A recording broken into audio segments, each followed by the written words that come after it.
Okay, folks, I messed up with the filming, the first increment of this. The recipe is Alice Springs chicken. It's a biannual tradition here, more or less. Mother's Days and birthdays, I asked my wife what she would like for us to cook for her, and the answer is always the same. She loves Alice Springs chicken. There's going to be several increments. I did actually film making this, this is the most important part. It's what you marinate the chicken in.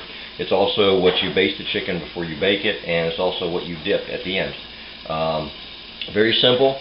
It's 1 cup of honey, 1 cup of coarse ground mustard, like Grey Poupon is what was in here, and 3 teaspoons of vegetable oil and 1 teaspoon of lemon juice, and then you whisk until it looks like this. And then you partition off some of it, keep some of it clean because that's your dip and your baste. And then the rest of it you put in a Ziploc bag, put your chicken breast in there with it, and let it marinate for 2 hours. And then we'll come back and proceed from the next step. Okay, we're back. As I said before, you're going to marinate for 2 hours, so during that time you've got plenty of spare time to do the other things that have to be done to get ready for the meal. If you're going to top it with some green onions, good time to chop those up. I'm not going to chop all of them on the film, there's no point in it, but you just, and now you need some sharpening apparently.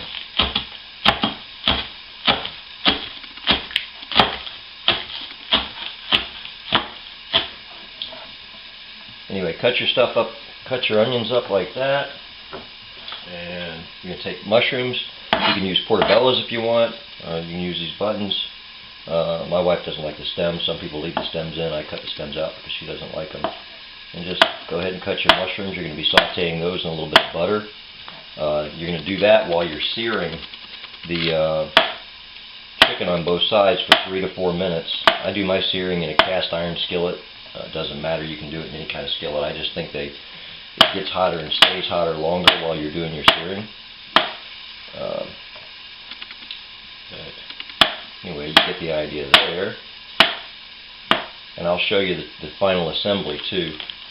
I'm going to do, my wife loves asparagus, so I'm going to be doing up some asparagus for her.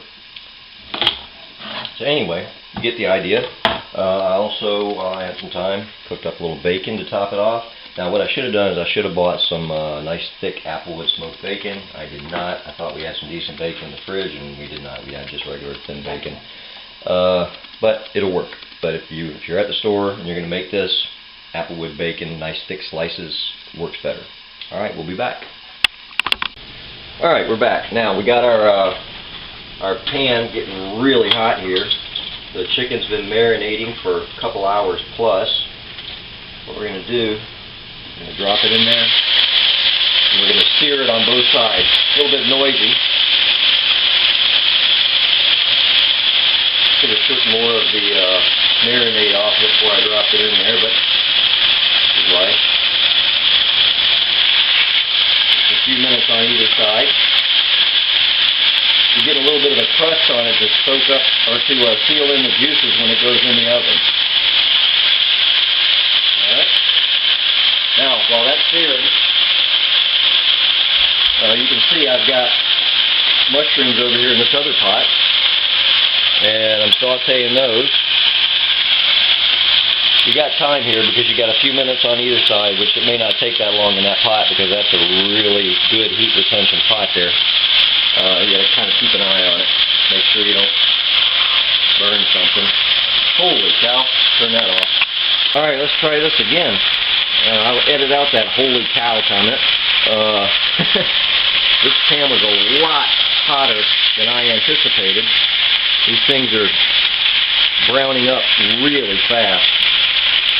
If I'd have taken a moment to stir those onions, I'd have been starting from scratch with some new chicken. As it is, this one's got too much of a blackened spot on it right there. The rest of them look good though.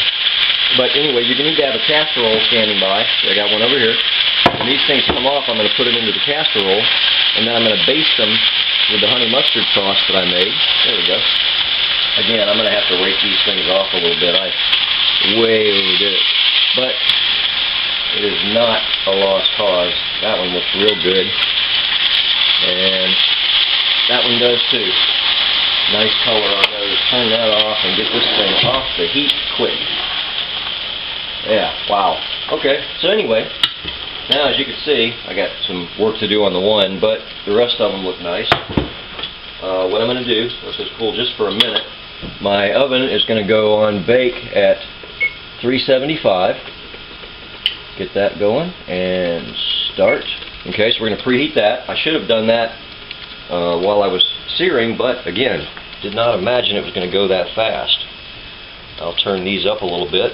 I'm going to baste those after I clean up that one, and then I'm going to load them up, and I'll show you a picture of it when I get them loaded up. Alright, we're here and the emergency has been averted. They look pretty nice. What you do is you separate what you put in the fridge of this stuff, the part you didn't use for your marinade, and I'm going to baste the tops of these. This is going to go in a 375 degree oven for 10 to 12 minutes to cook the chicken all the way through and to kind of adhere the ingredients. I'm going to put this stuff on. We're going to scoop on some nice sauteed mushrooms on top of it. There's our little burn piece right there. I'm reserving that for me. Anyway, once you get a nice coating all the way around on these things, that's when you start building them up. Okay. Mushrooms next. A nice little healthy dose of mushrooms all the way across there.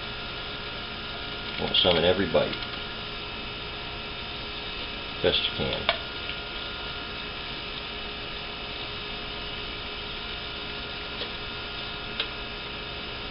And some more in the middle one.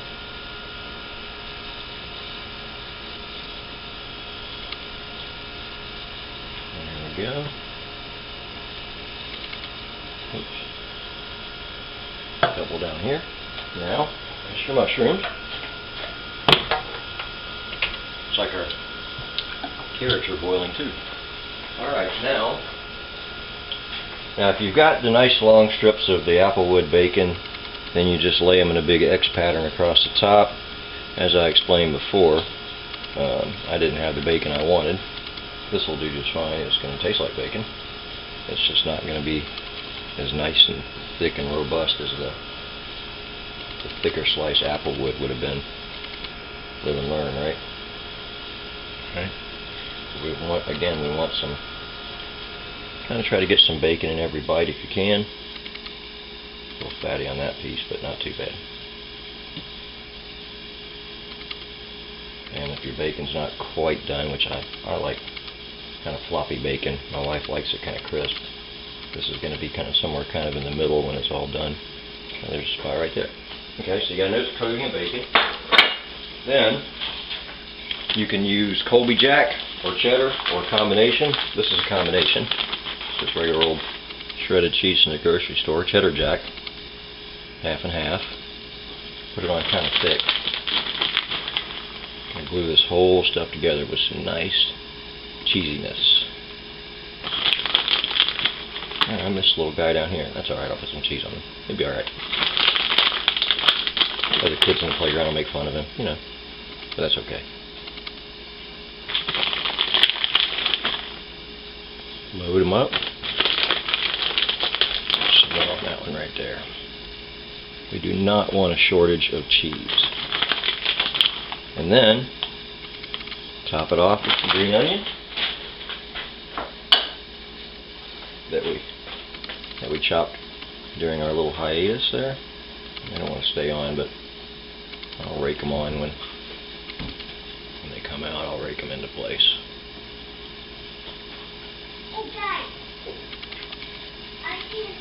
Oh, my little one's awake.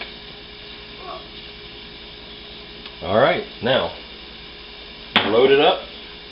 Last step. 10 to 12 minutes in a preheated 375 degree oven, and we'll come back and see what she looks like when she comes out. Alright folks, here we go. Let's find out how we're looking. Get it out of the oven here. Check that out. That looks yummy. Smells yummy. If we can get, there you go. That is nice looking. Now we're going to load the plates up. That's a meal right there. And we got over here, added some mushrooms in with some sauteed asparagus. My wife wanted some fresh carrots back there.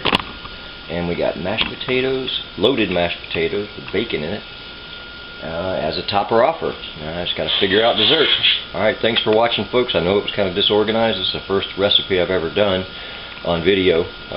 I'll practice and get better at it. I hope you enjoyed it, and please like and subscribe. And if you need to know a recap of the ingredients or the process, just send me a message or ask in the comments. I'll tell you. Thanks. Okay, folks, that's it. Plate it up. Look at that food, man. That ought to fill her right up. Keep her happy for a while. Come her birthday, we'll be doing this again. I would imagine, unless she comes up with another favorite recipe. Alright, buddy. See you later.